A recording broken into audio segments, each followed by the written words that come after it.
If you are a diehard Bengals fan, then you should be subscribed right here to our channel right now, youtube.com/BengalsTV. We are trying to get to 20,000 subscribers before the first preseason game on August 7th. So help us out and help yourself out as well by hitting that sub button for me right now.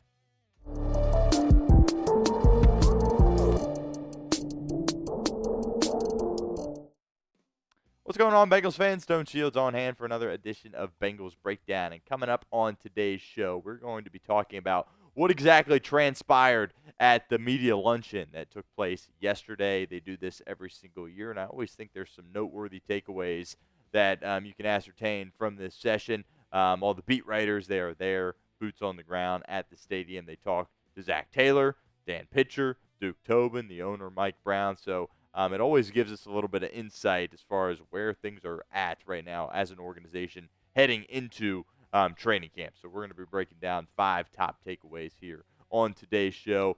Do want to let you guys know, doing a little solo producing here on today's show. So if you see me look down or whatever the case may be, just trying to do multiple things here at once as we progress. But takeaway number 1, obviously, was a Trey Hendrickson update. That is the story that everybody wants to know, right? That and, of course, Shemar Stewart are certainly the two storylines kind of headlining this offseason here for the Cincinnati Bengals with all of their other stuff taken care of. So we'll just break through some of the main things that some of the beat writers put out there. We'll start with Ben Baby, who, of course, is NFL Nation reporter for ESPN. He says Duke Tobin said that they hope to reach a deal with Trey Henderson. Unclear if it can be done before the start of the season.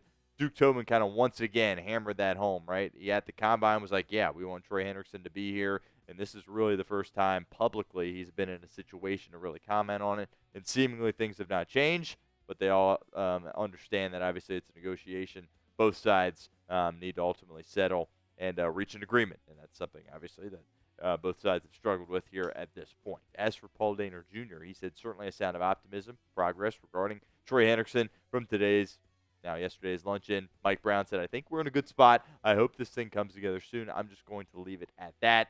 And Mike Brown also, as we pointed out on yesterday's show, kind of saying, yeah, Henderson's not always the easiest guy in the world to deal with.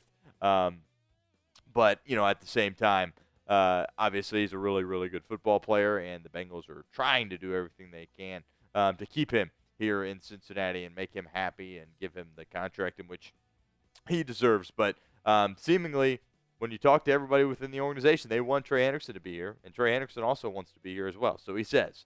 So I think both those things working together, at some point they're going to settle on a contract. When that is, I don't know.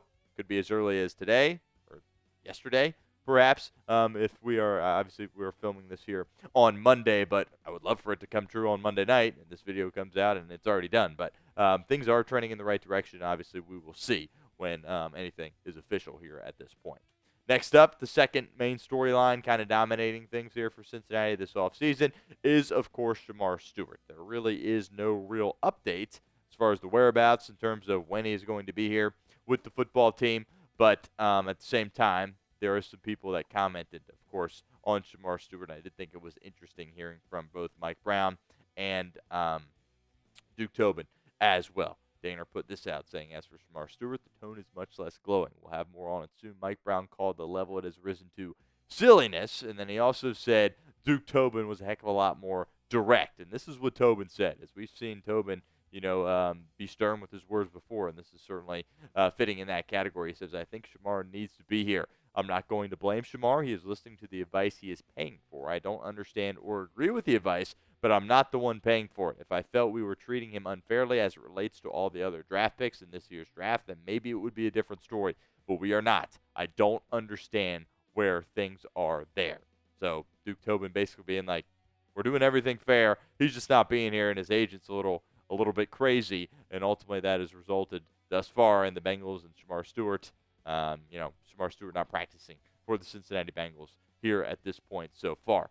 Do want to get into what Mike Brown said, because I think his comments were kind of interesting too, and I think they were really honest. And I think they kind of just sum up the situation pretty accurately, to be completely honest with you. This is what the owner, Mike Brown, had to say. He said the issue seems to be about guaranteed money if, in the event, he acted contrary to league rules or our rules, a criminal situation, something of that level. That's never happened, and we, the Bengals, have been here for a long time, and that is what is holding up this contract.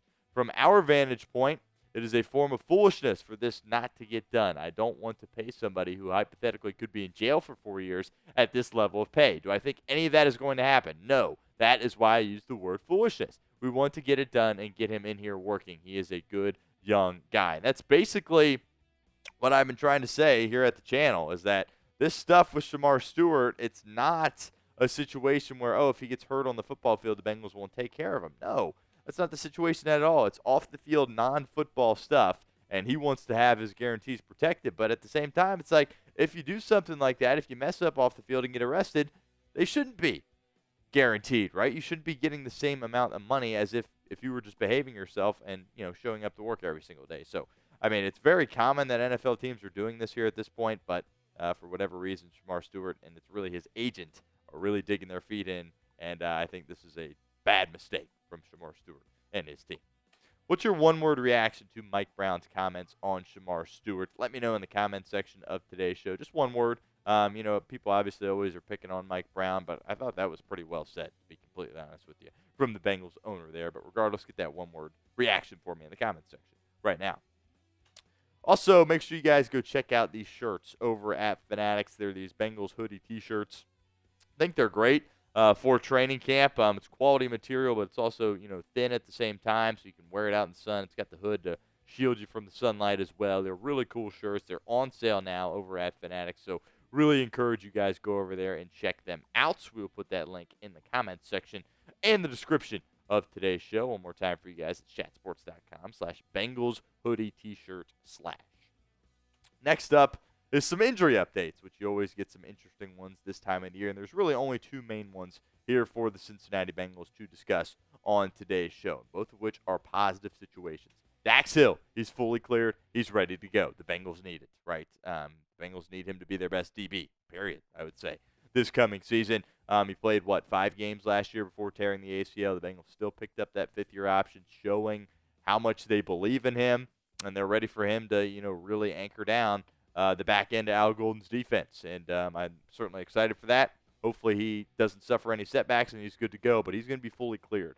Now, B.J. Hill is going to be limited, but it's very much just a precautionary thing. Really, he could be fully cleared, but they're going to take it slow with him just because he was banged up. We did see him with the boot on during some of that off-season workout activities that he was a part of or he showed up for, but he had the boot on. They're going to take it slow with him. We don't have details at this time, but he's going to be just fine. He's going to be a starter out there for you once again, and to have him back and he'll be ready to go, just taking things a little bit slowly at first. Positive sign. Obviously, at this point, injuries are going to happen, but you want all your guys out there to start, and it looks like Cincinnati on the injury front is currently in a really good spot. Name a player you are eager to watch at camp. Somebody, not Joe Burrow, Jamar Chase, T. Higgins, somebody more under the radar that you're really excited to watch and see possibly thrive and develop and carve out a role for himself. Get that player's name for me in the comment section of today's show. A couple of more takeaways. This one was from the offensive coordinator, Dan Pitcher. He basically was, they brought up the fact that Cincinnati signed Desmond Ridder to their team and was basically asking the question of, hey, is there a competition potentially here to be the backup of Joe Burrow? And Pitcher pretty much put the kibosh on that right away, saying, Jake Browning is our quarterback too. He will back up Joe Burrow, and we just saw it as an opportunity to get better as a football team, and that ultimately is what resulted in the signing of Desmond Ridder. It's an upgrade from Logan Woodside, but I completely agree with this. Desmond Ridder, he's to Cincinnati. Of course, he went to UC, what have you, but he's not the caliber of quarterback that Jake Browning is, and there's no reason for them to come in as coaches and say, yeah, we've got a battle for the backup quarterback. That's an unnecessary distraction. That's ridiculous. Jake Browning is that guy. Now, beyond him, it's going to be Desmond Ridder, but did just want to clear that up. And Dan Pitcher immediately cleared that up as well. Another comment from Dan Pitcher that I found interesting is Dylan Fairchild is just going to get work at that left guard spot. They want him to come in and be ready to go at that left guard spot. There had been talks that he would perhaps work at the left side and the right side, but they are focusing him on that left guard spot. That leads me to believe, as they've said, that they expect him to be that starter for this football team. So I've got him penciled in as that guy, as the starting left guard. I know there's others, ESPN, people out there that don't think that is fair to say yet, but I certainly think that is the expectation. And Pitcher going out there and saying, yeah, we're just focusing him on left guard leads me to believe that that is their intent and want for him to start week 1 against Cleveland.